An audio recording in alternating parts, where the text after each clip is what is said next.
Graça e paz, igreja. Quero que você olhe para o irmão que está do seu lado e você abençoe a vida dele. Diga, Deus te abençoe nessa noite. Eu não sei quanto você, mas quando eu cheguei aqui, o único clamor que tinha no meu coração é que nós precisamos mais da presença de Deus, amém? Tem uma música que diz assim, e você conhece. Renova-me, Senhor Jesus, já não quero ser igual. Renova-me, Senhor Jesus, põe em mim teu coração. Diga para ele, porque tudo que há dentro de mim necessita ser mudado, Senhor, porque tudo que há dentro do meu coração necessita mais de ti. Confesse a ele nessa noite, porque tudo que há dentro de mim necessita ser mudado, Senhor, porque tudo que há dentro do meu coração, diga para ele, nós estamos na tua casa, Senhor, dizendo que nós necessitamos de ti. Não viemos aqui para bater ponto, mas para te encontrar. E nós sabemos que o teu Espírito está nesse lugar, porque essa casa é tua. Então rompe os céus, Senhor, e desce aqui. Deus está aqui, aleluia, tão certo como o ar que eu respiro, tão certo como a manhã que se levanta, tão certo como eu te falo e podes. Você crê nisso? Então declare. Deus, Ele está aqui, aleluia, tão certo como o ar que eu respiro, tão certo como a manhã que se levanta, tão certo como eu te falo. Aleluia. A gente precisa adorar a Deus como Ele merece. A gente precisa chamar a Ele onde Ele precisa estar. Amém? Diga para o seu irmão, Deus está aqui. Amém. Nós temos vivido dias intensos. Uau, não é verdade? Dias intensos de muitas notícias, de muitos desafios, de verdadeiras batalhas que a gente tem que travar para prosseguir cada dia. Não é verdade? E como tem sido difícil, em particular para alguns, se não para todos. Porque em qualquer nível da nossa vida a gente enfrenta desafios. Em qualquer nível da nossa vida a gente enfrenta batalhas. E somente Deus e nós sabemos que batalhas nós enfrentamos. Somente Deus sabe. E muitas vezes no meio dessas batalhas a gente se perde. A gente perde o nosso foco. E a gente fica achando que a nossa guerra e as nossas batalhas muitas vezes são contra pessoas. Não.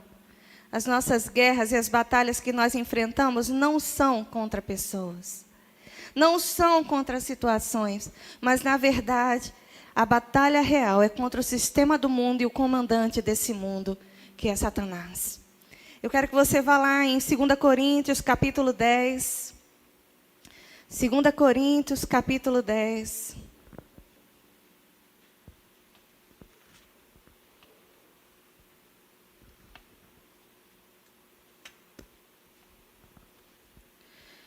Quem achou diz amém? A mídia vai botar. Pode tentar colocar aqui. 2 Coríntios, capítulo 10, e a palavra nos diz assim, na verdade aqui o apóstolo Paulo, inspirado pelo Espírito Santo, nos diz, embora estejamos na carne, nós não militamos segundo a carne.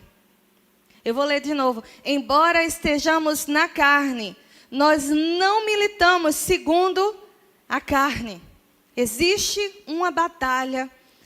E aqui o apóstolo, ele atesta isso, essa realidade. Existe uma batalha, e essa batalha que nós enfrentamos todos os dias não é uma batalha contra a carne.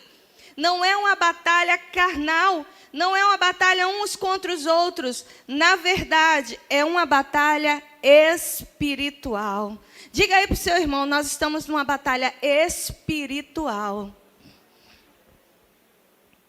Em Efésios 6:12, a palavra, o mesmo apóstolo nos ensina uma coisa muito preciosa. Eu vou ler aqui na versão NVI, se a mídia tiver essa versão.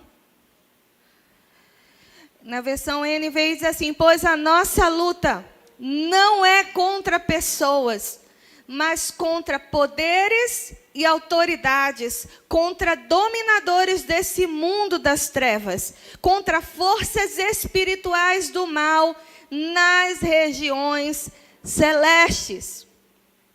Você deve estar aí pensando. É isso aí, isso mesmo. Está na NVT aqui, mas o conteúdo é o mesmo. Você deve estar aí pensando aí, hoje a pregação vai ser só para falar de guerra, de demônio, de expulsão de demônio, de bruxaria, seja lá o que for. Não, não. O nosso tema hoje é batalha espiritual de todo crente, sim. Mas eu não quero compartilhar com você as situações específicas da batalha espiritual que podem acontecer. Na verdade, eu quero hoje, junto com você, entender o que de fato é batalha espiritual. Que tipo de batalha é essa que nós enfrentamos? Qual o objetivo dessa batalha e como vencê-la? Amém? Você crê que você já venceu? O seu comandante já venceu essa batalha. Amém?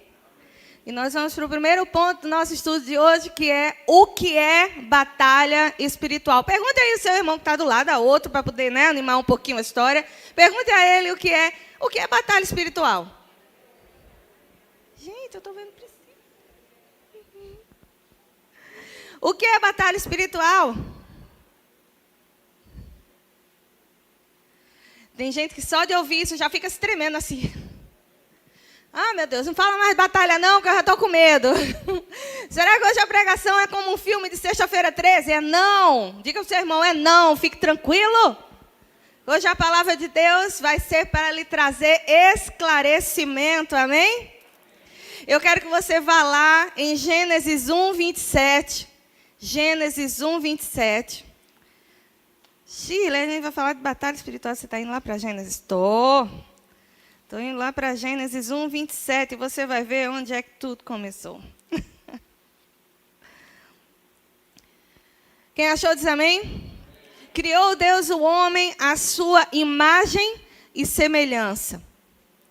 A palavra de Deus está nos dizendo que quando Deus criou o homem, a mim e você, a ideia dele, né, quando criou lá, Adão e Eva, mas o projeto para nós, a ideia dele era nos criar, era criar Adão e Eva segundo a imagem e semelhança de Deus.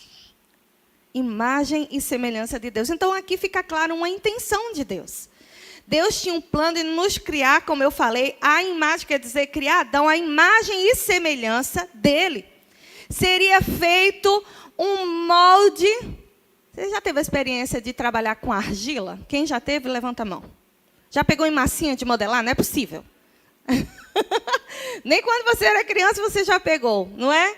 Então, para a gente fazer umas forminhas, né, fazer uns bichinhos, às vezes a gente pegava umas forminhas, né, e colocava lá a massa, para ver se formava e ficava igual e perfeitinho, e depois desenformava.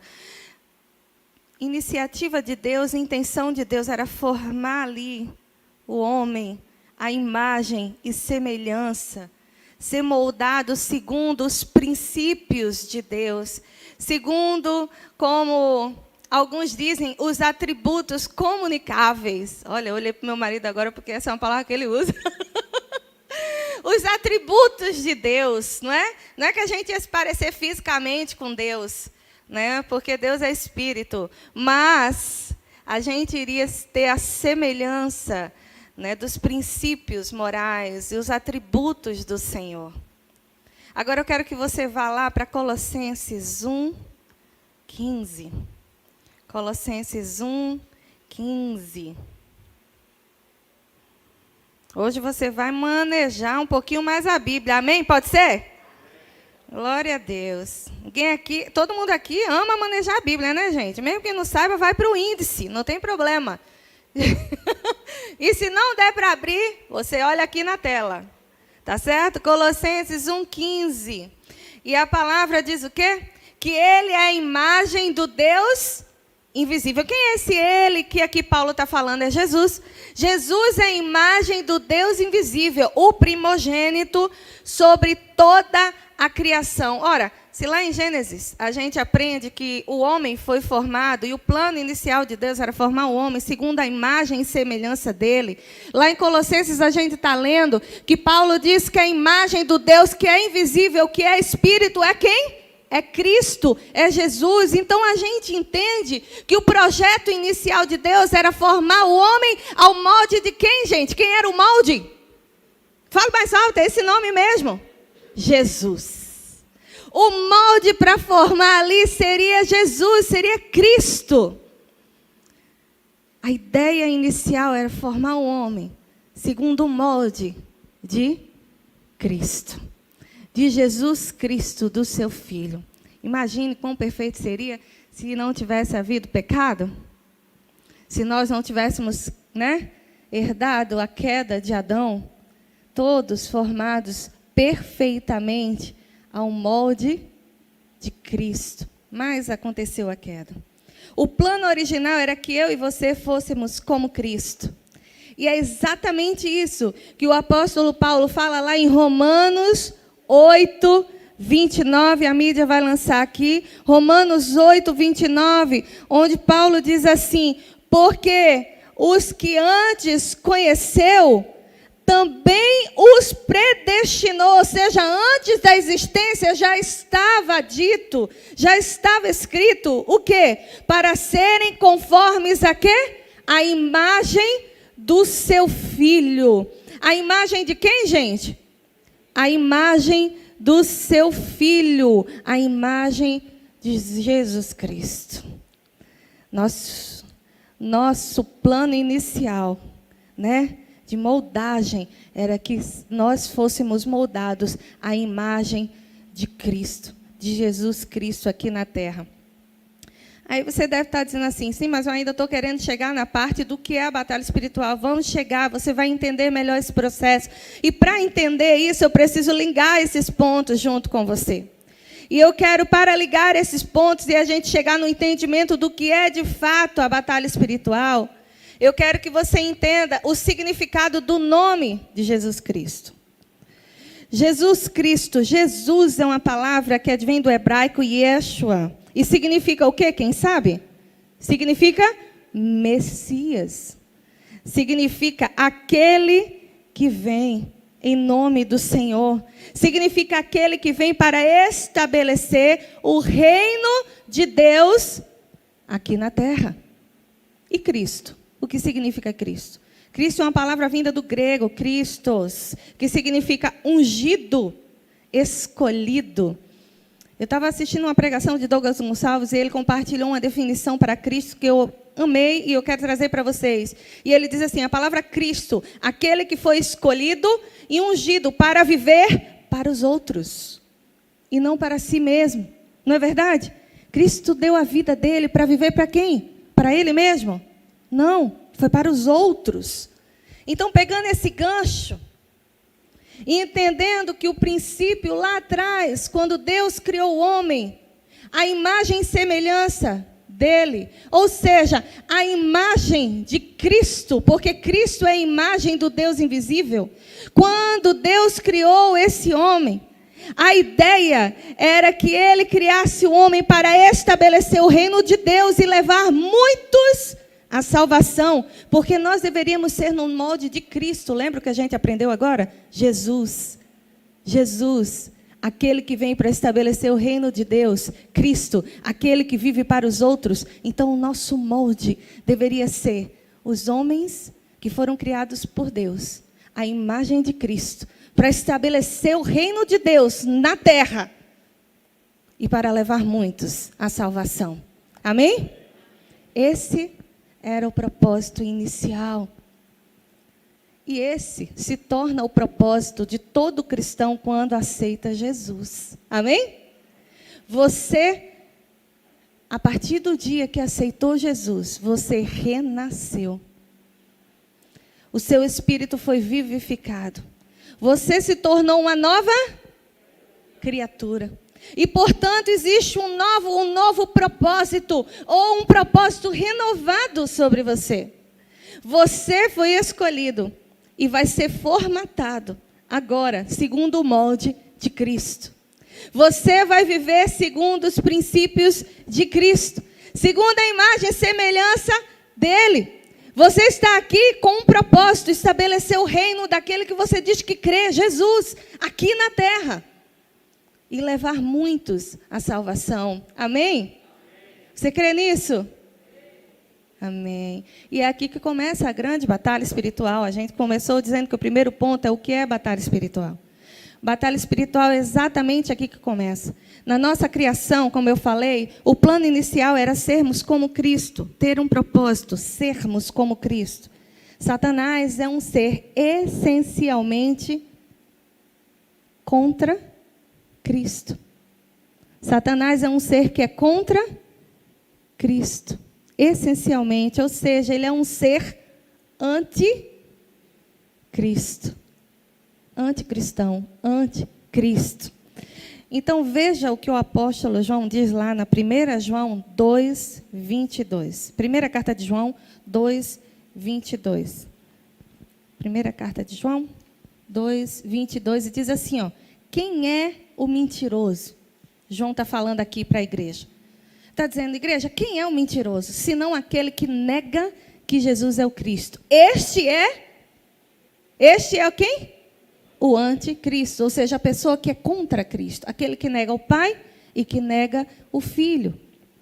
Na prática, meus amigos e irmãos, na prática, batalha espiritual, que eu e você enfrentamos todos os dias,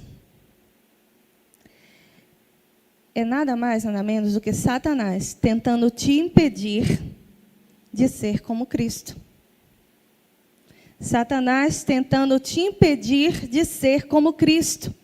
Tentando te impedir de ser a imagem e semelhança de Cristo. Você conseguiu decorar isso? O que é batalha espiritual? Porque muitas vezes a gente fica com essa ideia mística o tempo todo e fica pensando nos filmes de terror, em tudo que pode acontecer, que a maior batalha espiritual vai ser Satanás fazer você adorar ele, você fazer... Não! A maior batalha, e a batalha, o que é a batalha espiritual? É Satanás tentando impedir você, cristão, de ser um cristão. De ser a imagem e semelhança de Cristo. Você pode dizer isso para o seu irmão? Cuidado. Cuidado. Ele vai tentar te impedir de ser um cristão. No dia, meu irmão, que você aceitou a Cristo, Satanás e os demônios provavelmente escreveram lá na lista negra dele, se é que isso existe, né? Se é que isso existe. Ele escreveu lá na lista negra dele o nome seu e meu. Porque quando a gente aceitou Jesus, a gente deixa de estar, na verdade, morto com Ele. E a gente passa a estar vivo com quem? Com Cristo. E a gente começa a viver um outro propósito. Não é mais os propósitos de Satanás. O nosso propósito é o propósito de Cristo. Nós vamos ser a imagem e semelhança de Cristo. Esse é o nosso alvo. Foi para isso que Deus nos criou. E a gente começa a viver isso. Enquanto você levanta, teoricamente, a sua mão, ou quando você simplesmente faz a sua decisão, Senhor, a partir de hoje eu entrego minha vida ao Senhor. Você começa lá, vou escrever na lista não, vou ser mais moderna. Ele digita lá, tecla lá na lista negra das redes sociais dele. O seu nome, olha, esse nome aqui é para você começar a perseguir. Não deixa ele ou ela parecer com Cristo. Começa a colocar empecilhos para ele não parecer com Cristo. O que você puder, joga nisso. Por isso que antes de você aceitar a Cristo, você tinha uma vida um pouco mais tranquila. Sem tanta oposição. Balance aí sua cabeça dizendo sim ou não, se você não vive com tanta oposição depois de ter dito sim a Cristo. É oposição, é rejeição, muitas vezes é perseguição, é dificuldade, é batalha, qualquer coisa, a coisa mais simples do mundo que acontecia antes, muito simplesmente fluía, agora não flui mais. Parece que emperra. As pessoas que você se relacionava tão bem, de repente começaram a ter problema. E você não sabe onde é que está o nó. Eu sei onde está o nó. O nó está porque você começou a viver o verdadeiro plano de Deus para a sua vida. Você é a imagem e semelhança de Cristo.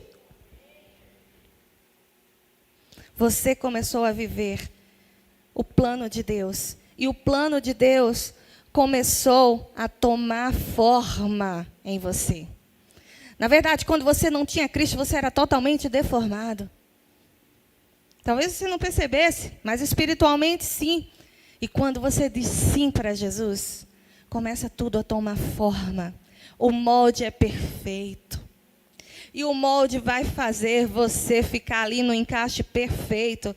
Mas se eu não couber, pode deixar, porque o grande oleiro, que sabe trabalhar com argila e com massa de modelar, ele sabe como fazer você entrar no molde e ficar ao molde perfeito de Cristo. Às vezes dói esse processo. Mas pode ter certeza, ele acontece. E acontece na perfeição de Deus. Batalha espiritual nada mais é do que Satanás tentando te impedir de ser a imagem e semelhança de Cristo. E aí a gente vai para o nosso segundo ponto. Que diz aí, qual é o objetivo então dessa batalha? A gente já falou que Satanás, o que era batalha? Batalha é quando ele está tentando te impedir de ser cristão. Mas qual é o objetivo dele? Simplesmente impedir? Qual será o objetivo dele? Aí você pensa, sei lá, deve ser me matar, né, Shirley? Deve ser acabar comigo. Deve ser, de repente, colocar uma doença. De repente, possuir o corpo, a mente, seja lá o quê, fazer a pessoa virar de crente a satanista, se é possível isso, porque um dia, quando você é crente, você nunca deixa de ser crente.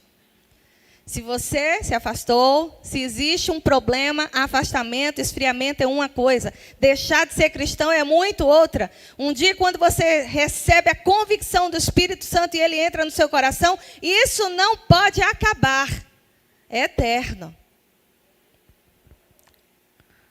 Então, aí você deve estar pensando, sei lá, deve ser uma dessas opções aí, matar, colocar doença, possuir, fazer a pessoa virar de uma banda para outra, da banda do bem para a banda do mal. Não, nada disso. Pode ser que esteja no plano dele aí, para brincar com as pessoas. Mas nada disso é intencionalidade final. Isso pode estar dentro da agenda, dos planos, mas não é o maior objetivo. Então, você deve estar perguntando aí, então, qual é o maior objetivo? Bom, para compreender qual é o maior objetivo de Satanás, então a gente vai precisar voltar lá em Gênesis 3, onde a gente vai ver o que é que Deus diz lá para a serpente, e que diz para a mulher, e que diz em toda aquela situação lá. Mas vamos começar com Gênesis 3, para a gente entender um pouquinho. Gênesis 3, capítulo 3, versículo 15. Não, perdão, 15 não. 3, de 1 a 5. Estava junto aqui. 3, de 1 a 5. E diz assim, olha. Ora, a serpente, que é a prefiguração de Satanás, não é? Era o mais astuto de todos os animais selvagens que o Senhor tinha feito. E ela perguntou à mulher, foi isso mesmo que Deus disse? Não comam do fruto da árvore do jardim? Respondeu a mulher à serpente, bom, podemos comer do fruto das árvores do jardim, mas Deus disse, não comam do fruto da árvore que está no meio do jardim, nem toquem nele, do contrário, vocês morrerão. E disse a serpente à mulher, certamente não morrerão. Certamente não morrerão. Deus sabe que no dia que dele comerem, seus olhos abrirão e vocês, como Deus, serão conhecedores do bem e do mal. Repete isso comigo aqui, o versículo 5.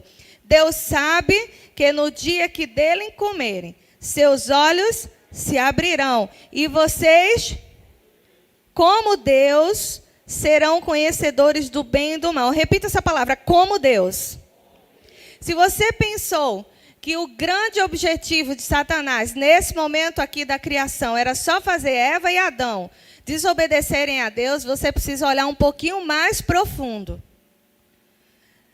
Porque a intenção de Satanás, quando ele ofereceu o fruto a Eva, a proposta era de deixar de depender de Deus e das orientações de Deus. Para quê?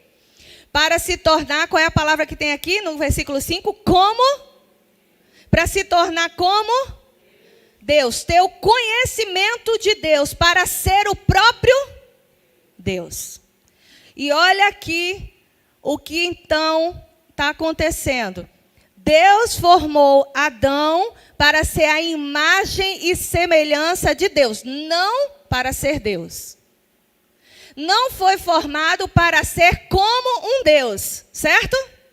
Foi para ter os princípios e os atributos de Deus, sendo Adão, sendo homem. Satanás pega essa proposta e diz assim, ei, por que ser como Deus? Você pode ser o próprio Deus. Você pode ser o próprio Deus.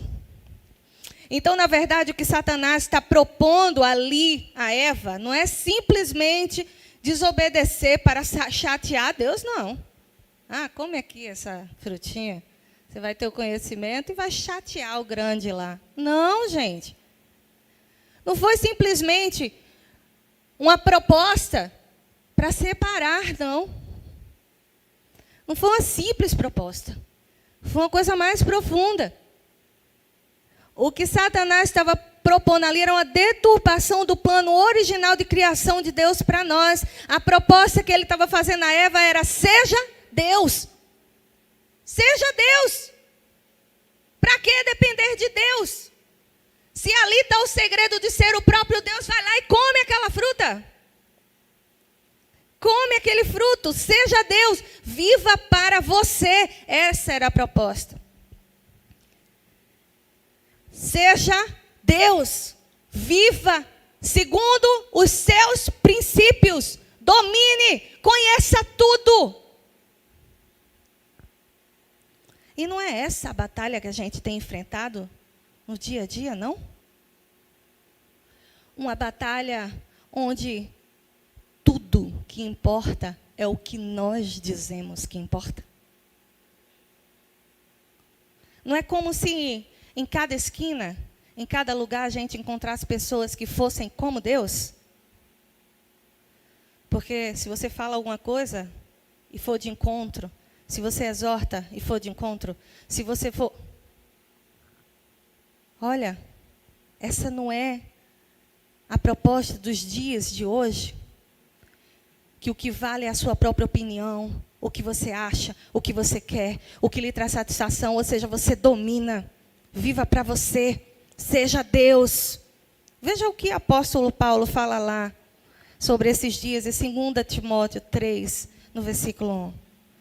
2 Timóteo 3, no versículo 1.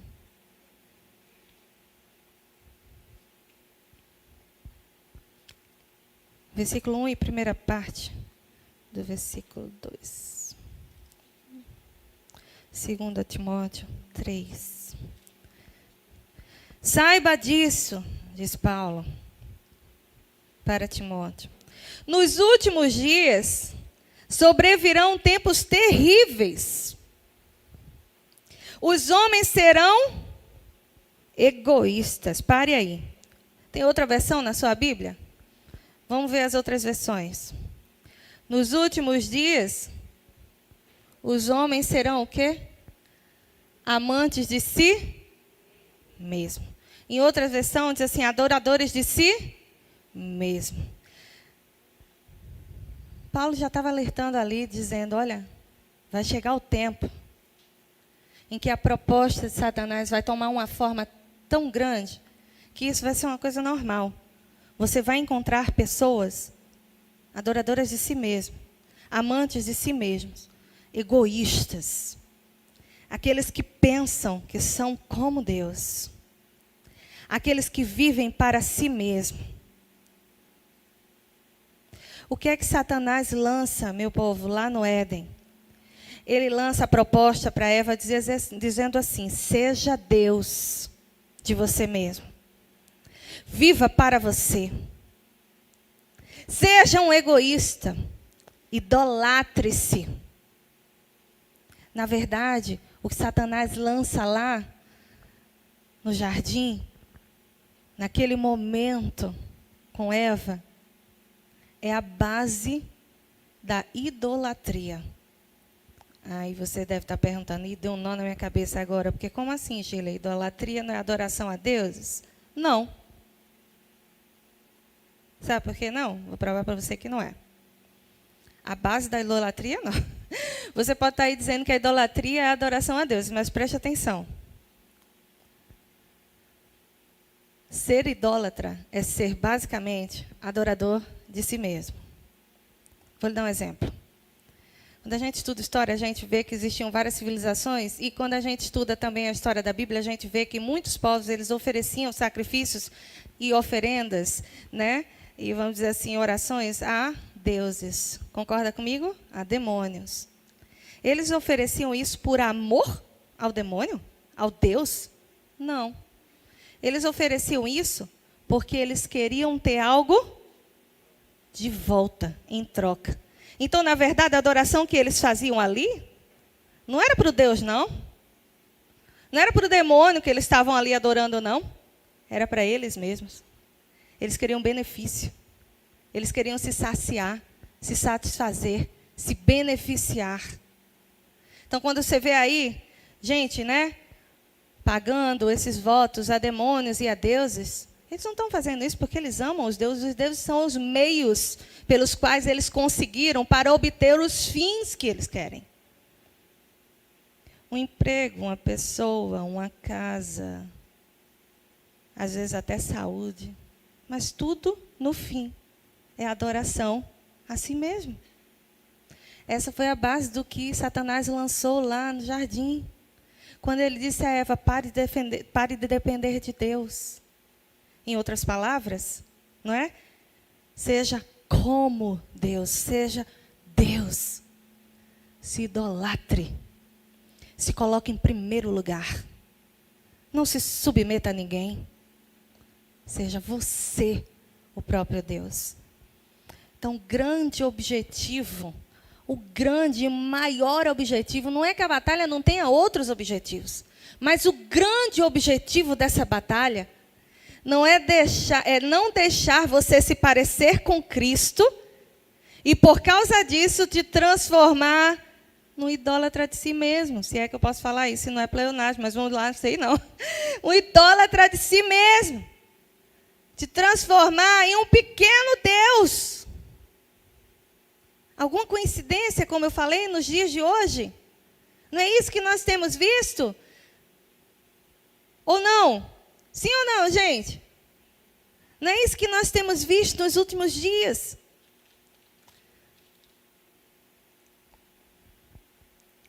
Na batalha espiritual existem vários objetivos. Assim como qualquer outra batalha. Quando eu estava estudando sobre isso, uma das batalhas que me veio muito na cabeça foi a Batalha de Waterloo. Quando Napoleão lá traçou os planos dele, tinham várias estratégias, vários objetivos. Mas existia um objetivo maior. Era a dominação de tudo.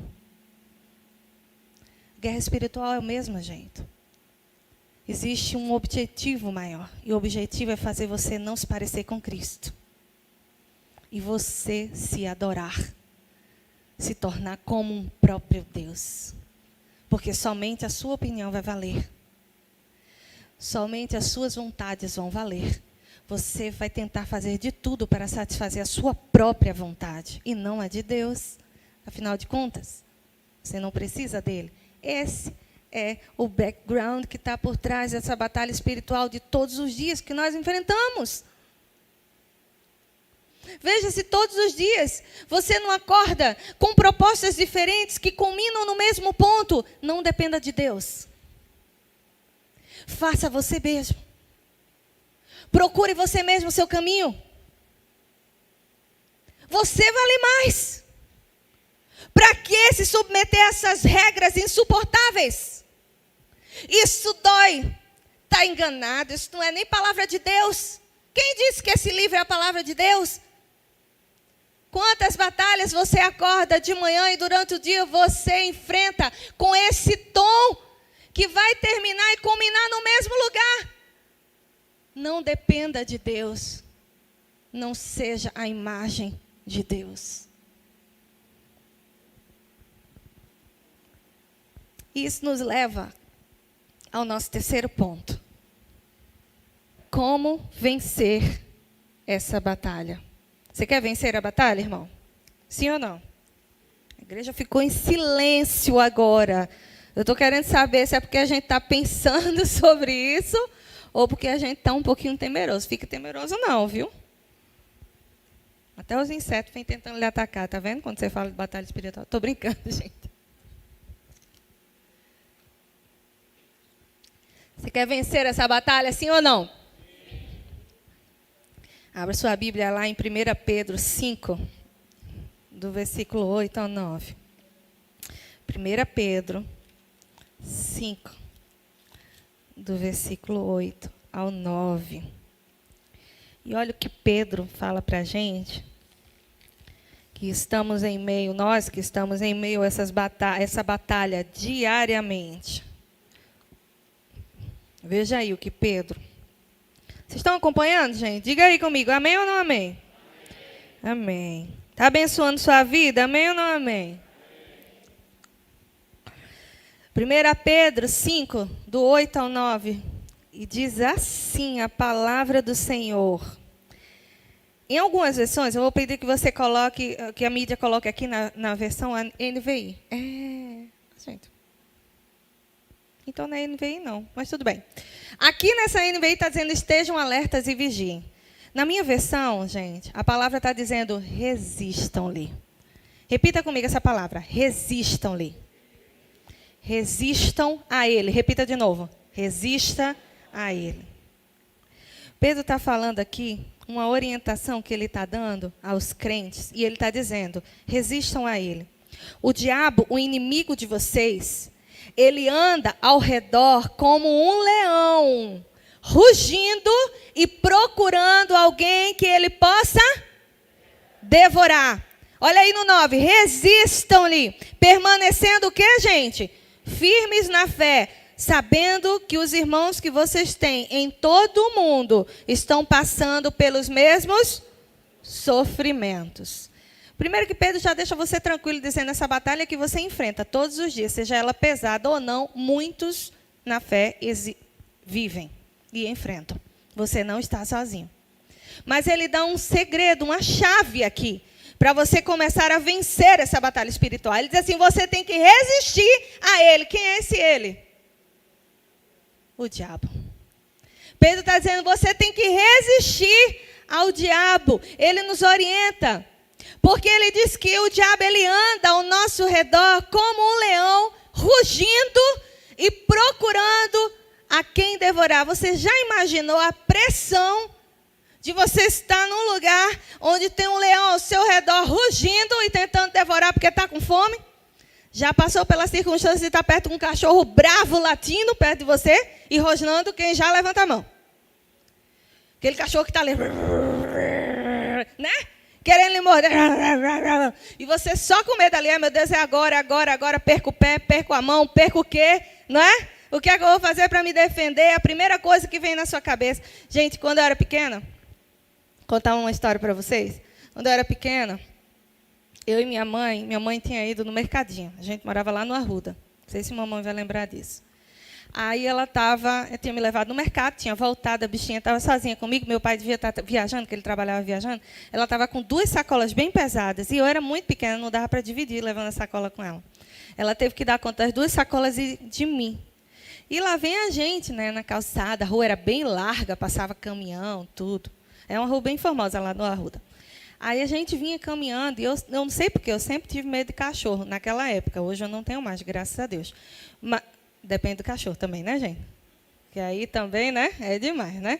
Então aí a gente tá lá, eu tô vindo na rua, e eu tinha um medo, assim, infundado de cachorro, parecia um monstro. Arthur também, né, Arthur? Mas foi curado? Glória a Deus. Então a gente estava andando lá, e de repente eu vi tinha uma casa lá, gente, que moravam uns rapazes, assim, uns solteiros, sabe? A gente sabia que eles eram diferentes, que eles eram altos, bem diferentes, né, mãe? Parecia estrangeiro. E aí tinha um cachorro muito bravo dentro da casa deles. Era um amarelinho, gente.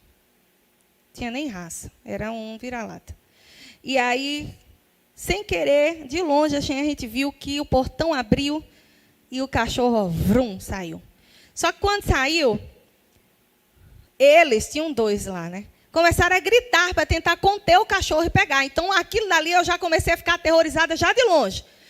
E eu já comecei a ficar com medo. Minha mãe, que me conhecia, já começou a avisar. Não olha para o cachorro, não. Isso estava longe, né? E aí ela disse, não olha para o rosto do cachorro, não. Não olha para o cachorro. Aí foi a mesma coisa de dizer para mim o quê, gente? Olha para o cachorro. Foi a primeira coisa que eu fiz. Comecei a encarar o cachorro, com medo do cachorro. E o cachorro, o diabo entrou naquele cachorro. Tenho certeza que o demônio entrou naquele cachorro. Tinha um demônio naquele cachorro, porque tinha um monte de gente na rua. E aquele cachorro veio encarar a mim, minha gente.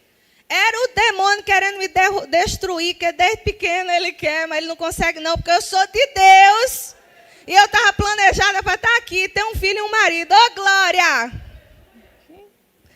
Então, eu acredito que um dos demônios lá entrou no cachorro, o cachorro de longe, parecia coisa de filme. Olhando para os donos, olhou para mim assim, foi coisa de filme. Pode ter certeza. O cachorro olhou para mim, eu olhei para ele, e mamãe, fique parada. Aí eu, meu Deus, fique parada. Aí comecei, pronto. Fique parado, o cachorro veio. Quando o cachorro veio, eu comecei a rodar a mamãe. E o cachorro tentando me pegar. E eu não sei como é que... Eu tinha o quê? 5 anos, mãe? 6 anos? 5. Eu não sei como é que eu tive tanta velocidade. Eu sei, porque nessa hora eu creio no superpoder do Espírito Santo. Amém, igreja? Porque Deus dá dons e realiza maravilhas na vida do cristão. E ali eu já tinha entregue minha vida ao Senhor Jesus no altar. Glória a Deus. E aí eu comecei a rodar a mamãe e o cachorro não conseguia me pegar. E o cachorro, que era o próprio diabo. E eu atravessei a rua e mamãe rodando as sacolas para tentar bater no cachorro. E impedir ele de me pegar. Eu atravessei a rua, cheguei do outro lado e o cachorro atrás de mim também. Tive uma ideia mirabolante, que foi uma ideia do Senhor. Eu fiz uma curva. Eu corri e fiz a curva. E por incrível que pareça, o cachorro fez a curva também. Para a minha felicidade, né, gente? Porque se ele decidisse parar para me pegar, ele tinha me pego, mas ele nem inteligente foi. Deus é bom. Aí o cachorro foi, né, irmão Luiz? Aí o cachorro foi, fez a mesma curva que eu. Só que quando eu fiz a curva, minha mãe já estava gritando, desesperada, lá do outro lado da rua, porque vinha um ônibus em alta velocidade na rua. Não foi, mãe? Eu vi um ônibus que eu não sei de onde esse também surgiu. Não sei se o motorista era... Eu acho que o motorista também não era crente, não, gente. Acho que aquilo era um enviado também de Satanás, porque ele disse, o cachorro não conseguiu, mas o ônibus vai pegar. E aí lá vem ele em alta velocidade. E eu, quando eu corri, que eu fiz a curva, fui atravessar, um daqueles rapazes, que era o dono do cachorro, deu um grito. Chamou Deus, ó, coisa boa. Além da minha mãe estar chamando Deus, o homem também chamou Deus. Ele deu um grito do outro lado, meu Deus, não! Aí ele correu na frente do ônibus e me deu, foi coisa de filme, não foi, mãe? Ele pegou assim com super velocidade, me pegou, me levantou assim no alto, o ônibus passou por trás dele. Gente, quando ele me levantou lá no alto, o cachorro deu um pulo, quase que pega meu pé. Graças a Deus, aquele homem devia ter quase 2 metros de altura. Pelo menos com 5 anos, para mim, ele tinha.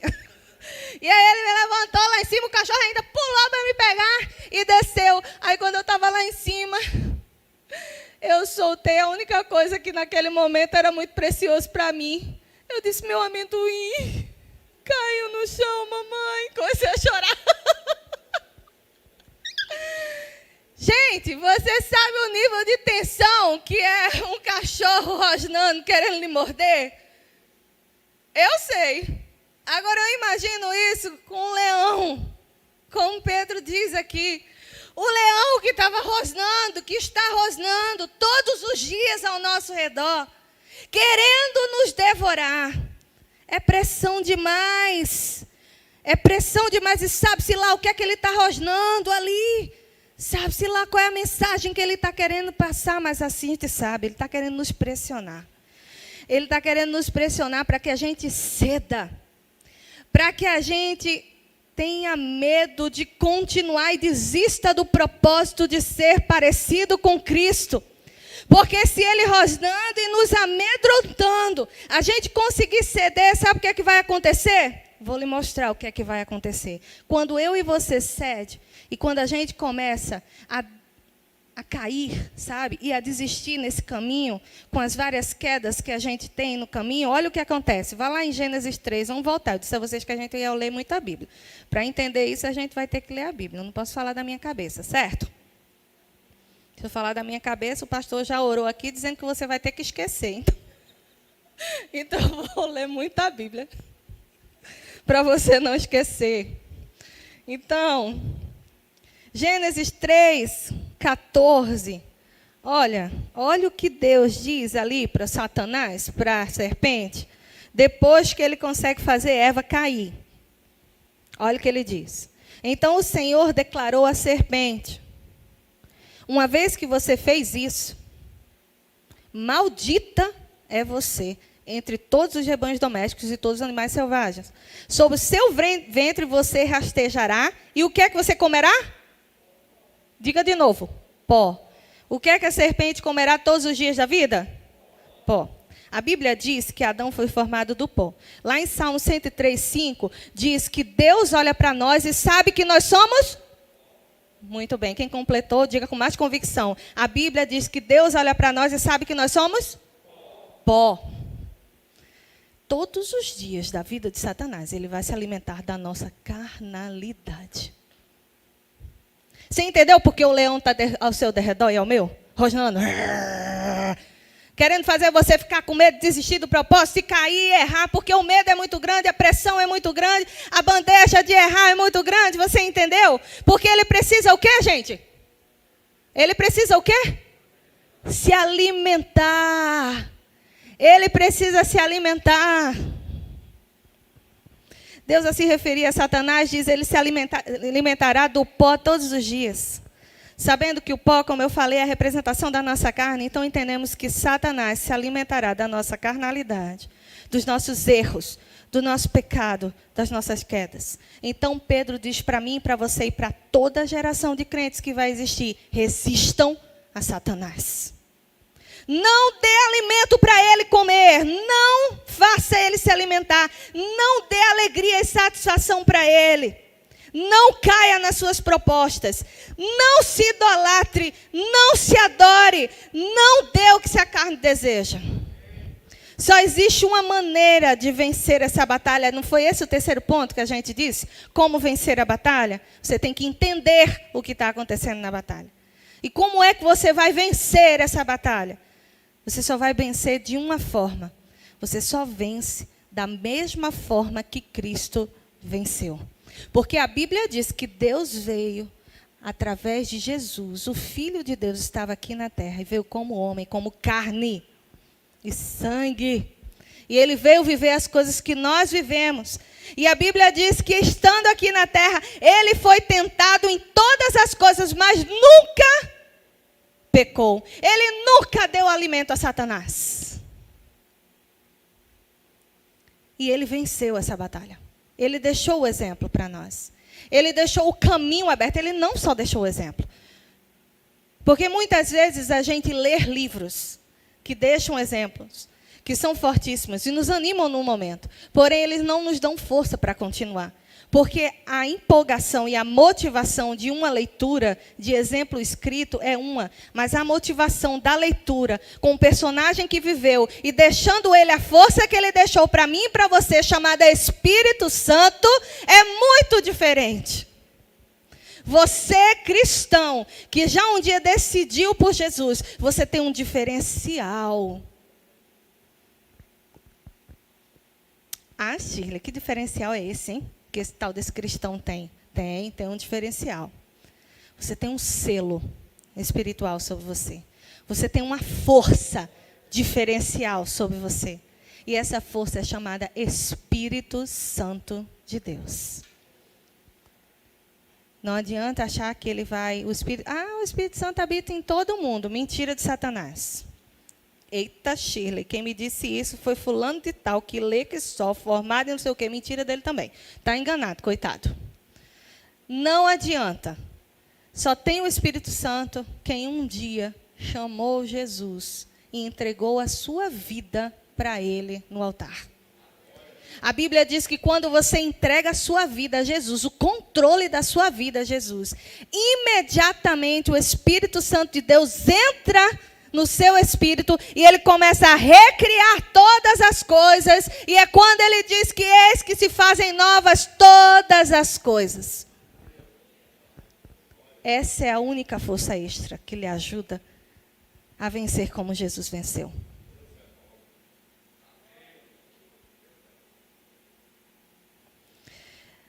Mas ele ainda dá aqui, Jesus é lindo. Amém ou não amém? Ele ainda deixa aqui escrito como foi que ele venceu. Paulo faz um resumo da vida de Jesus. Talvez você esteja dizendo aí, né? Mas eu tenho que ler o livro tudinho para poder entender como foi que Jesus venceu.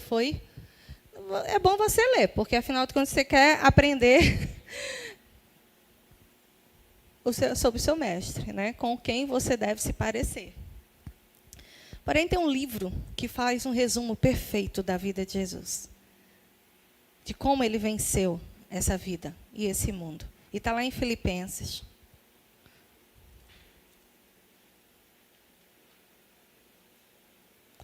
Eita Deus, obrigada, Jesus.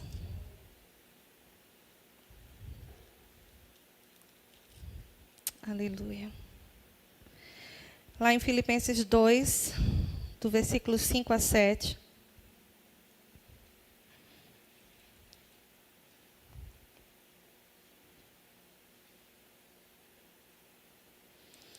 Quem achou diz amém? Amém?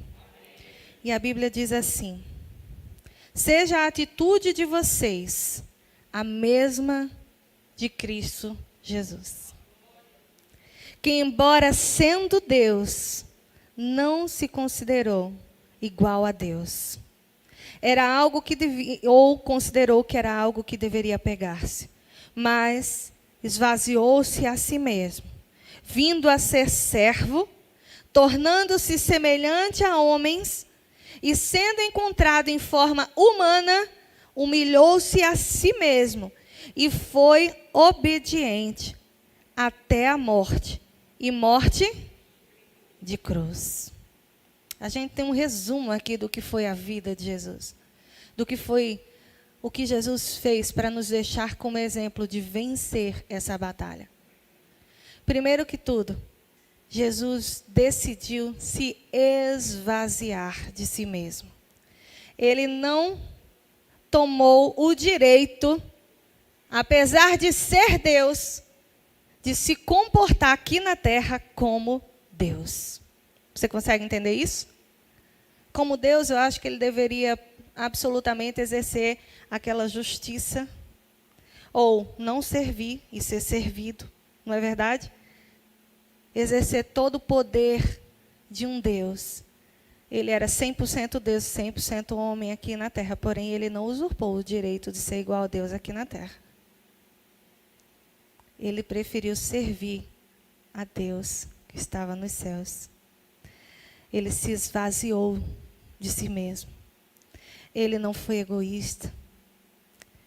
Ele não fez valer a vontade dele, mas sim a vontade que era do Pai. Segundo ponto, Jesus serviu a Deus e aos outros. Jesus venceu essa batalha, servindo a Deus e aos outros. Ele não serviu aos seus propósitos, ele serviu ao propósito do Pai.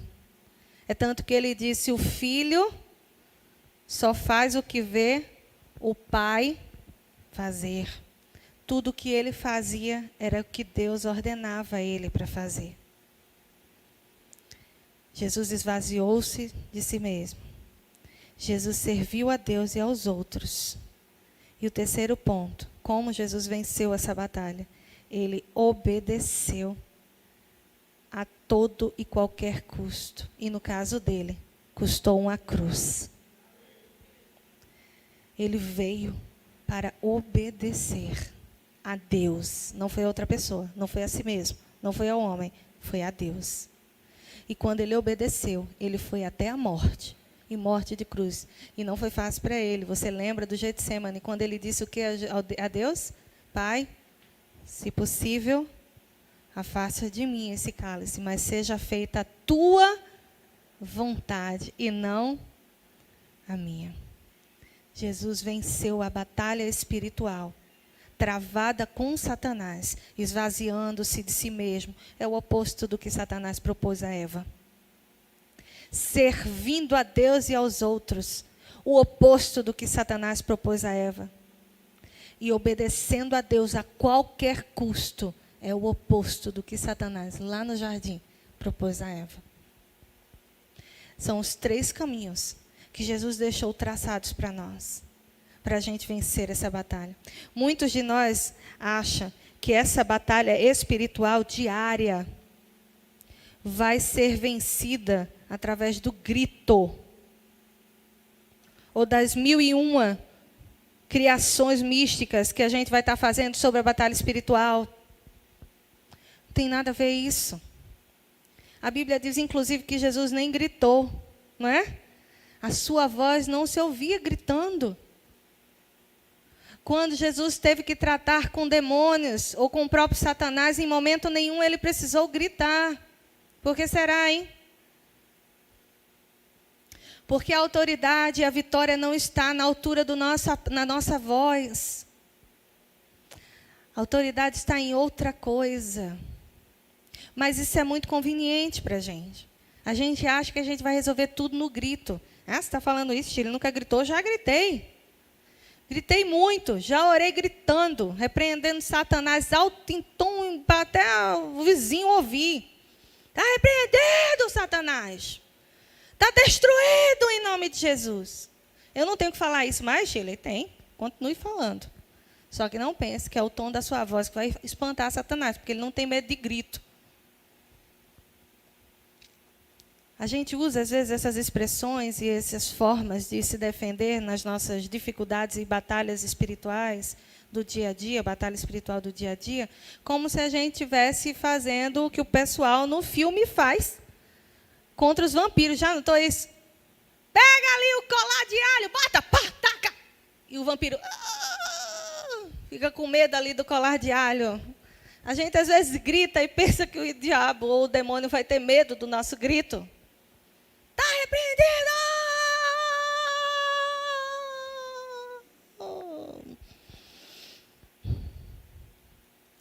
E aí você vive a mesma coisa, todos os dias.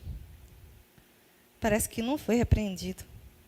E aí você começa a tentar, como eu falei, procurar questões assim, por que foi, onde foi, o que é que aconteceu, a culpa é de quem.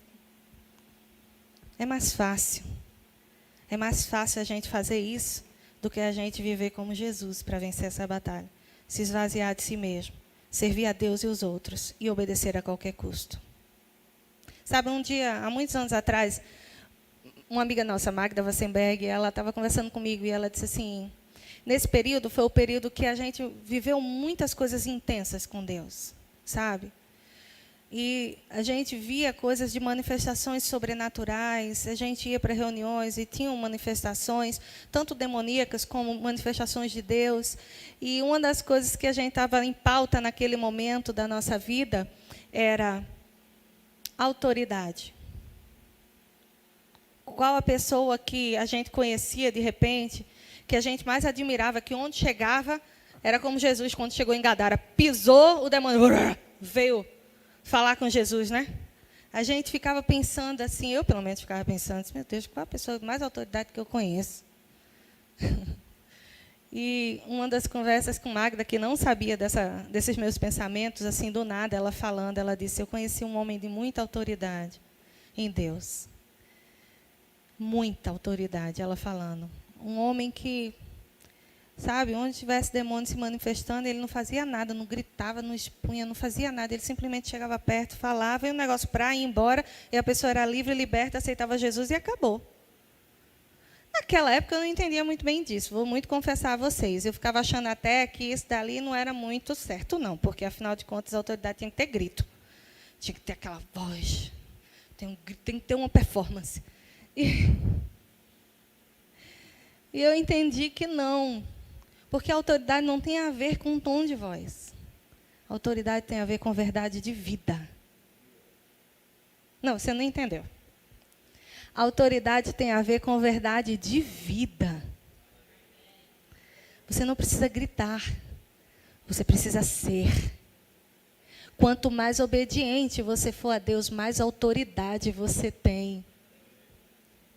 Só que as pessoas não entendem isso. As pessoas pensam que a autoridade é um microfone para gritar. As pessoas acham que a autoridade é você dar uma ordem de comando ao diabo. Ou aquilo que eles pensam ser o diabo.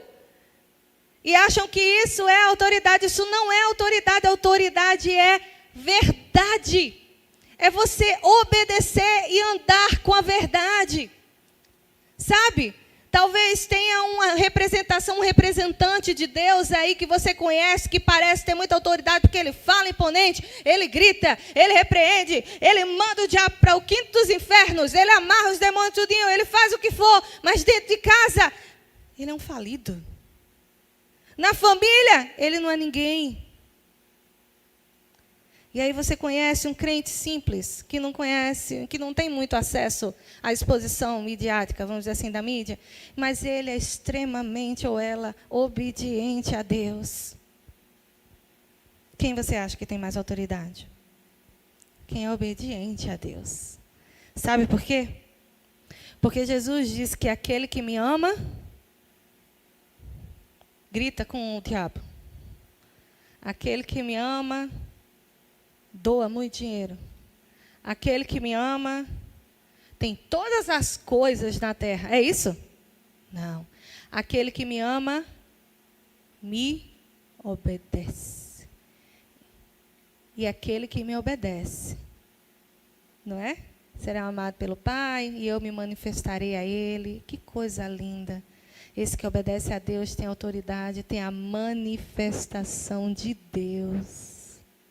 Você sabe o que é a manifestação de Deus? Você já viveu uma manifestação de Deus? Levante sua mão. Você já teve um encontro com a manifestação de Deus? Com o amor de Deus? Com a graça, com o sobrenatural de Deus? Certamente foi porque você estava obedecendo a Deus. Autoridade é isso. Por mais que a gente queira que não seja, porque é mais fácil, né? Esse caminho é muito chato de trilhar, vamos dizer assim. Algumas pessoas vão dizer, você tem que obedecer. Você tem que andar pelo caminho que Deus diz que é certo. Sim. Jesus diz que estreito é o caminho que leva ao céu. Mas bem largo e fácil de andar é aquele que leva para o inferno. Qual é a sua escolha? Pode ser que você escolha que aqui na terra você quer um caminho largo e fácil. Muito fácil. Eu não quero problema, eu não quero oposição. Eu não quero ninguém sendo, sabe, contrário a mim, contrário ao que eu penso. Tudo bem, pode ir no caminho largo, amigo, amiga. Está aqui, ó. Jesus já deixou isso há séculos atrás. Está ali, ó. O fim todo mundo já sabe. Inferno. Agora, se aqui na terra você quiser pagar o preço, andar como Jesus andou, enfrentar essas dificuldades, saiba que o final é o quê? Céu. Céu. Quando você chegar depois da morte, você vai ver Jesus na porta do céu, dizendo assim para você: vinde benditos do meu Pai. Está aqui, ó, pode entrar. Esse lugar é seu. Você sofreu, não foi? Você pagou o preço, não foi? Você obedeceu. Esse lugar é seu. Batalha espiritual é Satanás impedindo você de ser como Cristo. Qualquer coisa nessa terra que lhe impeça de ser como Cristo, pode ter certeza, é uma estratégia satânica. E hoje você soube disso. Talvez você não estivesse raciocinando muito bem. Talvez você estivesse pensando, como eu disse, que batalha espiritual é o filme Sexta-feira 13. É ver um monte de gente possessa por aí. É você com medo saindo por um lado e o possesso entrando pelo outro. Não é? É você vendo um monte de gente falando que é satanista. Não. Batalha espiritual é Satanás querendo lhe impedir de ser como Cristo. E o grande objetivo dele é, ao lhe impedir de ser como Cristo, fazer você cometer erros e pecados, para ele se alimentar dos seus erros e pecados. Você já parou para pensar? Eu vi um profeta de Deus na internet falando uma coisa que eu achei engraçada e trágica ao mesmo tempo. Muito trágica. Eu falo assim, que em Gênesis, o diabo foi referido como uma serpente. Mas quando chega lá em Apocalipse, ele já virou um dragão. Ou seja, vê quanto ele comeu para se tornar de uma serpente para um dragão. Já parou para pensar nisso? Eu não pensei, não. Gente, foi a humanidade inteira, dos séculos inteiros, para ele se alimentar dos erros e pecados. É isso que ele tenta fazer todos os dias comigo, com você. Quando ele coloca os pratos dele para a gente cair. Quando ele coloca as ilusões de que a nossa guerra é contra A, B e C, pai, mãe, filho, sabe, amigo. Porque quando a gente começa a brigar entre si, a gente perde o alvo. E o alvo da nossa batalha é contra não deixar de ser cristão. É tentar resistir a esse Satanás.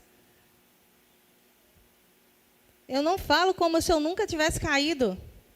Todos nós aqui caímos, mas chega um momento que a gente precisa entender de fato o que é para tentar conscientemente, racionalmente viver. Não é? E como vencer essa batalha? Como Cristo venceu. Se esvaziando. Servindo a Deus e ao próximo. E obedecendo a Deus a qualquer custo. Porque se for necessário que nós morramos, que morramos.